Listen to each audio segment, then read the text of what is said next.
성벽을 재건하는 유다 공동체 가운데 외부의 적보다 더 치명적인 것이 있다면 그건 공동체 내부의 죄입니다. 죄는 유다 공동체를 분열시키고 또 분열된 공동체는 아무런 힘도 영향력도 발휘할 수 없기 때문인 것이죠. 유다 백성들 안에 또 지도자들 안에 탐욕과 이기심으로 인한 죄로 인해서 공동체가 분열될 위기 가운데 있었습니다. 느헤미야는 그 문제를 어떻게 처리하는지 오늘 말씀을 통해서 살펴보도록 하겠습니다.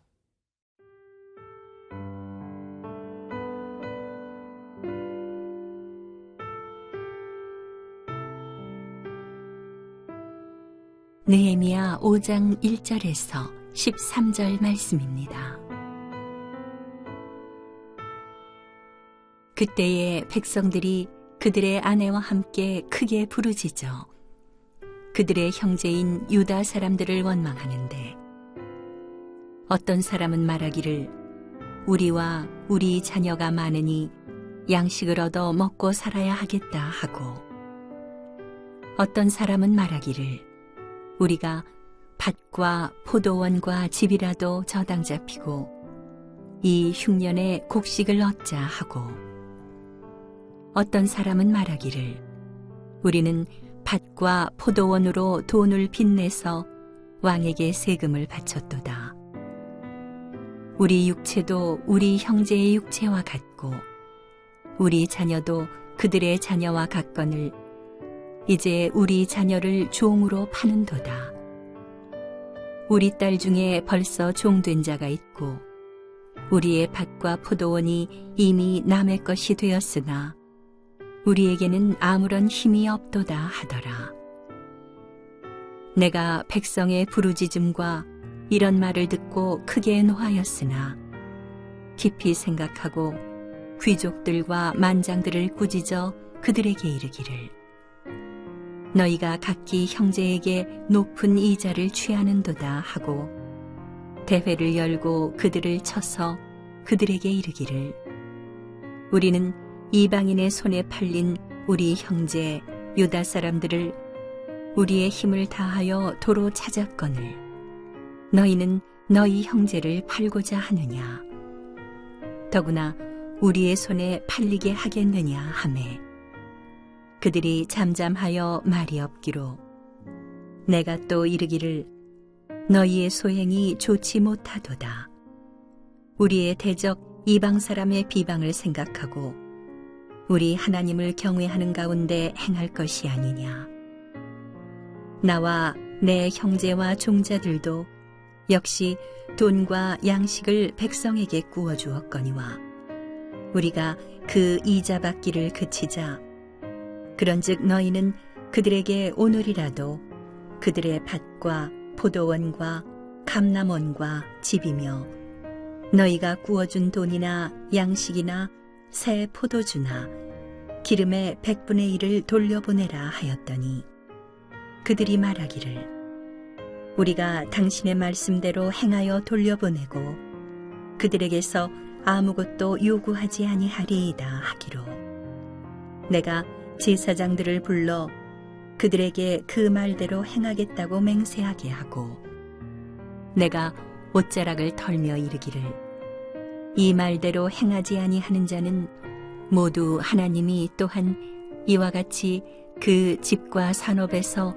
털어버리실지니 그는 곧 이렇게 털려서 빈손이 될지로다 하매 회중이 다 아멘 하고 여호와를 찬송하고 백성들이 그 말한 대로 행하였느니라.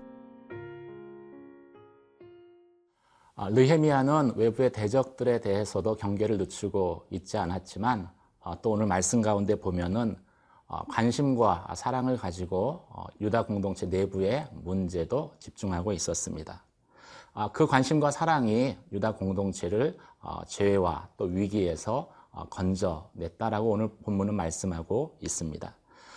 유다 백성들 사이에 큰 원망의 소리가 있었다라고 오늘 성경은 말씀합니다. 3절, 4절, 5절 말씀을 보시겠습니다. 어떤 사람은 말하기를 우리가 밭과 포도원과 집이라도 저당 잡히고 이 흉년에 곡식을 얻자. 흉년이 들어서 곡식을 얻기 위해서 기업으로 받은 밭과 포도원을 저당 잡히는 일들이 있었습니다. 어떤 사람은 말하기를 우리가 밭과 포도원으로 돈을 빚내서 왕에게 세금을 바쳤도다. 흉년이 들어서 바칠 것이 없는데 세금을 내야 하니까 또 밭과 포도원을 저당 잡히는 그런 일들도 유다 공동체 안에 있었습니다. 이 흉년이 계속 되어지고 세금이 부과되어지자 어떤 일들이 생겨납니까? 5절 말씀 가운데 우리 자녀도 그들의 자녀와 같거늘 이제 우리 자녀를 종으로 파는도다. 우리 딸 중에 벌써 종된 자가 있고 우리 밭과 포도원이 이미 남의 것이 되었으나 우리에게는 아무런 힘이 없도다. 이제는 밭과 포도원도 저당 잡히고 팔아버리고 더 이상 팔 것이 없게 되자 자신들의 자녀, 어찌 보면은 남의 자녀와 똑같은 자녀인데 그 자녀를 종으로 파는 일들이 공동체 안에 생겨나게 됩니다. 어떻게 하나님의 공동체 안에 이런 일들이 일어날 수 있겠습니까? 성경은 같은 동족끼리, 유대인끼리 그 돈을 빌려주고 이자 받는 것을 율법으로 금하고 있습니다. 그런데 그 당시에 그 흉년을 빌미 삼아서 고리대, 고금리의 이자를 받고 빌려주는 일들이 성행했던 것이지요. 그 때문에 토지를 잃어버리고 또 자녀들을 종으로 팔 수밖에 없는 그러한 비참한 문제가 생겨난 것을 성경은 말씀하고 있습니다. 귀족이나 또는 민장들 가운데에 고리대를 통해서 이익을 취하는 이가 있었다라는 것이죠. 그것이 백성들 사이에 큰 불평과 원망의 소리가 되었습니다. 고리대 이자를 받는 것은 율법을 거스리는 명백한 죄입니다.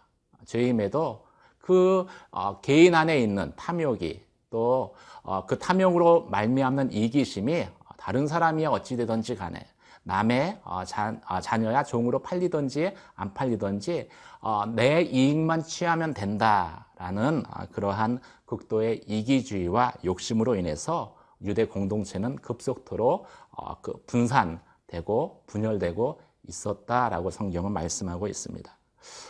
박노해 시인은 자신의 책에서 나쁜 사람을 나뿐인 사람이다라고 정의했습니다. 공동체를 돌아보지 않고 이웃을 돌아보지 않고 자신의 이익과 또 이기심만을 추구하는 것은 성경적으로 볼 때도 나쁜 사람인 것이죠. 왜냐하면 그 가운데 죄가 역사하기 때문입니다. 인간의 이기심이 많은 죄를 공동체 안에 가져옵니다. 지구만 놓고 보더라도 이미 인류는 120억의 인구를 다 먹일 수 있는 충분한 식량을 생산하고 있다라고 합니다. 그런데 2005년도 기준으로 해서 매일 10만 명이 기아로 고통당하고 5초마다 한 명씩 또 굶주림으로 죽어가는 그 일들은 식량이 부족해서가 아니라 우리 안에 있는 이기심과 탐욕의 죄의 결과인 것이죠. 그런 이기심과 탐욕이 공동체의 기쁨을 앗아가 버린 것입니다. 사랑하는 성도 여러분, 오늘 이 말씀을 통해서 여러분 가운데에도 그런 이기심 그리고 탐욕이 있는지 또 그것으로 인해서 공동체 안에 고통당하는 사람이 있는지 다시 한번 살펴보시기를 바랍니다.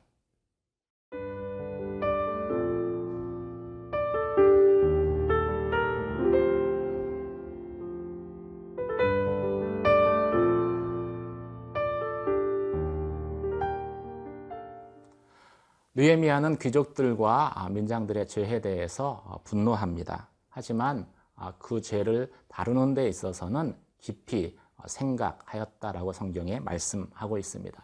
죄는 신중하게 처리했다라는 것이죠. 오늘 본문 말씀 6절, 7절 말씀을 같이 보겠습니다. 내가 백성의 부르짖음과 이런 말을 듣고 크게 노하였으나 깊이 생각하고 귀족들과 민장들을 꾸짖어 그들에게 이르기를 너희가 각기 형제에게 높은 이자를 취하는도다 하고 대회를 열고 그들을 쳐서 느헤미야는 분노로 그들을 야단치지 않았습니다. 왜 그렇게 했을까요? 분노는 또 다른 분노를 일으키기 때문이죠. 그렇게 되면은 결국 감정적인 싸움만 하지 정작 다루고자 하는 유다 안의 죄를 다룰 수 없기 때문입니다. 대신에 느헤미야는 분노하는 대신에 그 민장과 또 귀족들 사이에 있는 죄를 공개적으로 드러냅니다. 죄를 다루는 가장 효과적인 방법은 그 죄를 드러내는 것입니다. 느헤미야는 대회를 열고 그리고 공개적으로 그들이 높은 이자 받고 또 형제들을 파는 것이 하나님이 구원해 주신 형제들을 다시 노예로 파는 것과 같다라고 그들의 죄에 대해서 지적하고 있습니다. 우리가 죄를 다룰 때 흔히 잘못하는 것이 사람을 용납한다라고 하면서 그 죄를 용납해 버리는 것입니다.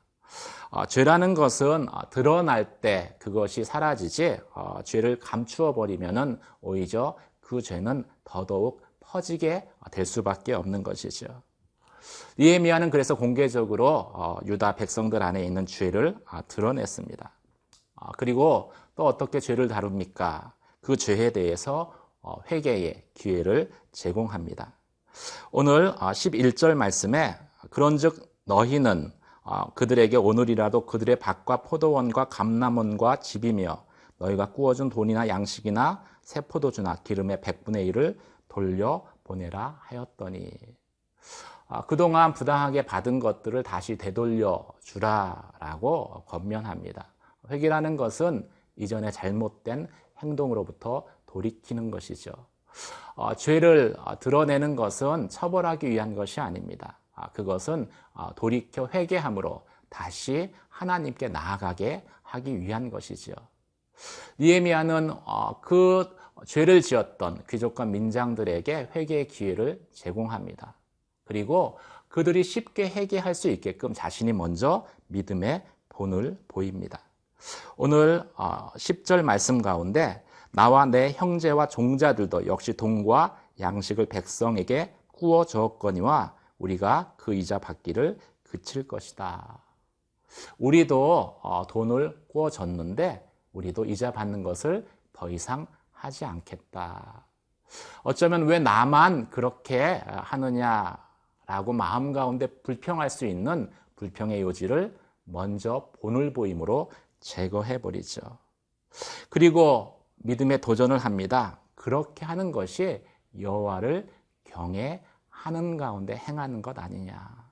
어쩌면 부정적인 도전보다는 긍정적인 도전이 훨씬 더 그들의 마음을 움직였을 것입니다. 느헤미야가 유대 공동체 안의 죄를 잘 다루었을 때 다시 불평의 소리가 사라지게 되고 공동체 안에 기쁨이 회복되어집니다. 한 선교단체에서 조이를 이렇게 해석했습니다. 조이의 J는 Jesus first, 그다음에 O는 others second, 그다음에 Y는 yourself the third. 예수 그리스도가 첫 번째고 다른 사람이 두 번째고 그리고 자기 자신에 대해서 세 번째로 생각할 때 참된 기쁨이 공동체 가운데 회복된다라는 것이죠. 오늘 말씀을 통해서 또 우리 섬기는 공동체 가운데 하나님이 주시는 진정한 기쁨이 회복되기를 주님의 이름으로 축원합니다.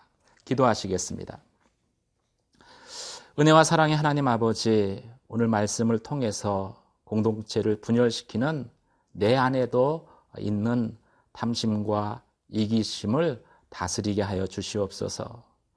공동체 가운데 어려움 가운데 있는 사람들을 돌아보게 하여 주시며 그래서 공동체 가운데 주신 하나님의 기쁨이 넘쳐나게 하여 주시옵소서. 예수님 이름으로 기도드립니다. 아멘.